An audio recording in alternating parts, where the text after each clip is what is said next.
பசங்க ஸ்கூல்லேருந்து வந்த அப்புறமா பசிக்குது அப்படின்னு சொல்ல டைமில் 2 நிமிஷத்தில் வந்து ஈஸியாக பண்ணிடலாங்க இந்த நூடுல்ஸு. வாங்க எப்படி பண்ணுறது பார்க்கலாம். இந்த நூடுல்ஸ் வந்து நிறைய டிஃப்ரெண்ட்டான நூடுல்ஸ் இருக்குது, ஹெல்த்தியான நூடுல்ஸ் இருக்குது. அதில் தான் நான் ஒன்று வாங்கியிருந்தேன். ஹெல்த்தியான நூடுல்ஸு தான் இது. இந்த இது மைதா மாற்றம் கிடையவே கிடையாது.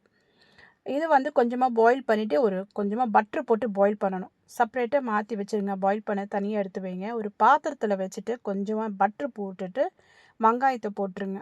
அப்புறமா வந்து கேரட்டு, பீன்ஸு, கேபேஜ் இந்த 3ம் போட்டு, இல்லை வேறு காய் இருந்தால் கூட போட்டுக்கலாம். போட்டுட்டு கொஞ்சமாக வந்து சோயா சாஸ் போட்டுட்டு கொஞ்சமாக சிக்கன் மசாலா போட்டுக்கோங்க. அதுக்கப்புறமா வந்து கொஞ்சமாக கரம் மசாலா, கொஞ்சமாக தனியா பொடி போட்டுக்கோங்க. கொஞ்சம் இஞ்சி பேஸ்ட்டு போட்டுட்டு நல்லா ஒரு டோஸ்ட் பண்ணி கொடுத்துட்டு இந்த நூடுல்ஸ் தூக்கி அதில் போட்டுருங்க. போட்டுட்டு அப்புறமா நல்லா ஒரு வதக்கிடுங்க. இதில் வந்து சில பேர் சிக்கன் போடுவாங்க, சில பேர் முட்டை போடுவாங்க.